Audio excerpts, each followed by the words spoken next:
Hello, everybody, and welcome to September 25th Trips and Traps. Andy Serling, Richard Migliori. Well, it's certainly brisk out here on the set, and we've only got 3 races to cover, so we should keep a pretty brisk pace for the show. Yes, we probably will. It is a little chilly out. We'll start out with a race the 19th, the 4th, and we're talking about a horse, the 8 Blue Collar Cat, off almost a year. She's a little sluggish coming out of the gate. This is no fault of John Velasquez. I felt like it was just kind of an unlucky loser of this race. Yeah, and I think sluggish is the right way, because Johnny came out riding her, trying to keep her, hold her position, keep her going forward, and it took her about a 16th of amount to catch her stride, and now she's off to the races. And she was, and it's a situation where I think Johnny's also aware of the racetrack, which was playing towards speed. He knew he had a live mount. She was a short price off the layoff. A trainer switched to Michael Dilger, and she did run very, very well. But if you don't break that sharply, and that's what one of the things I wanted to talk to you about in this race, it takes a lot out of you to fight to get this lead like that. So by the time she clears, she's been used pretty hard, and even the racetrack can't carry her from there. Yeah, I mean, she had to work hard to get to that position to overcome it, and she really didn't clear until she was turned for home, where then she was on the fence. So she was at least 2 wide the entire turn. And again, this is nobody's fault. This is probably a horse that just needed to knock a little of the ring rust off, and you'd expect her to be sharper next time away from the barrier. Yeah, that's what I wanted to talk to you about. Is it a situation where sometimes you'll get these horses coming off long layoffs, they just don't break as sharply? Yeah, they're just not as in tune to the game. You know, it's like they need a tune-up, a race to really wake them up, sharpen them up. And the other thing I thought about her, too, is she looked like she was trying to lay in a little bit, which makes it uncomfortable down the backside for Johnny to kind of go forward, because at the same time he's got to correct her so as to not to bother the horses inside of him. Well, hopefully she'll be more professional in her second start. I think if she delivers that kind of effort and gets a break where she's actually able to go forward out of the gate instead of propelling herself backwards, I think Blue Collar Cat should be a horse that'll be okay going forward. You know, a thought, though, how many times when you see a horse really blow away from the gate, those horses run well? It's almost as though they kind of give that tell that if they break sharp, they're sharp and in the game. Oh, they signal their sharpness by breaking out of the gate. Right. And whether it's off a layoff or not off a layoff, a sharp horse seems to come out of the gate very well. Even if they come from behind, they leave running and then they settle. Absolutely. Always feels like a good sign when you bet a horse and it breaks like that. We'll take a look at the 8th race on the same day, September 19th, and a couple of horses that get in some trouble in this race. The 2nd place finisher, Middleburg, and the 4th place finisher, Battle Force. I thought Battle Force was the more troubled trip. Middleburg was a little bit unlucky here. See, I agree with that, but the thing is, Middleburg's trouble looked a bit more dramatic, where Battle Force's trouble was definitely more subtle, but I think more of it. I agree, Richie. Middleburg's a horse now is like second, I think, 4 times in a row. And listen, I'm not saying he couldn't have won this race, but he did get in very good position for Jose Lezcano, and he put a horse where you want to be, seeing that nice tuck.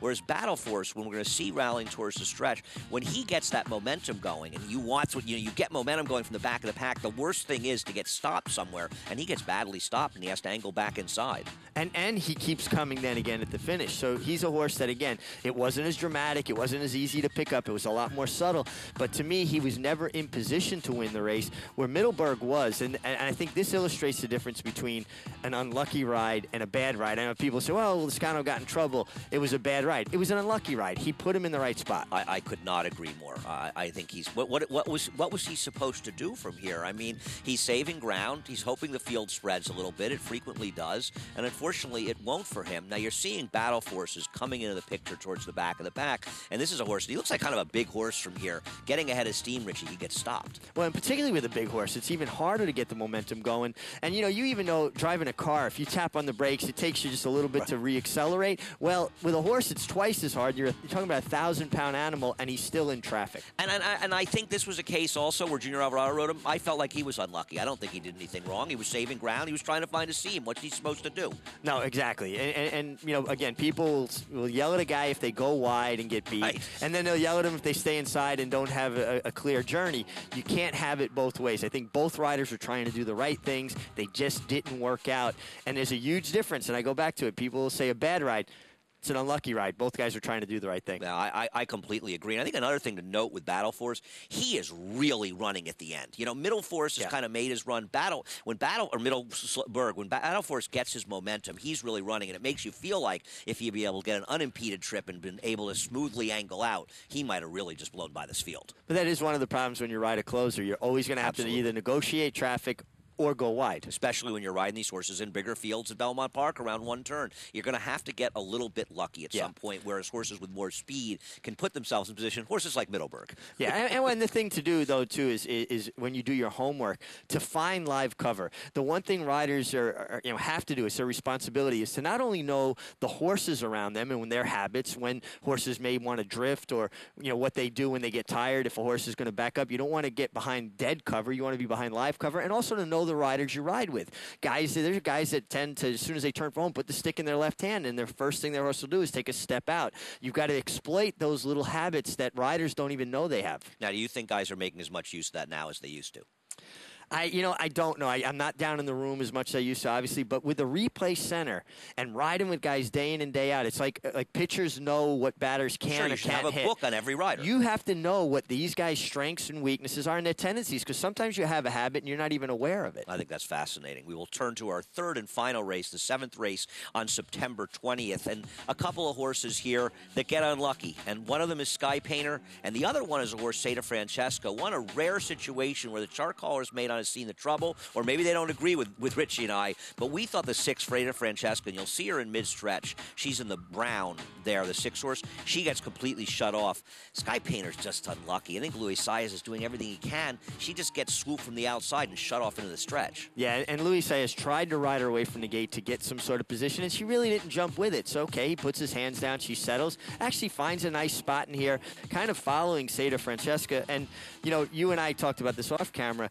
We are fans of the chart close here. They're so great. Creative, and they're so good, and they're so accurate, but I don't think the chart tells the story of Seda Francesca, and I really thought she had the most trouble. I agree with you, Richie. And, it's not, if anything, it's a compliment to them that we are surprised. And sometimes it's just a disagreement. But I think in this case, they may have missed it. You can judge for yourself, but we're surprised when they miss something, whereas we see charts out of town where guys miss things all the time. Around here, they miss very little. But Seda Francesca, the horse on the inside of the brown, watch that horse carefully in the stretch. That horse will get in trouble. Sky Painter, the trouble is obvious. Yeah, and Sky Painter, as a rider, Luis is looking, and he's got to make a decision. Do I try to go around the entire field, which is a very daunting task, or do I keep trying to pick my spots? And she's traveling well here, and he winds up getting jammed up.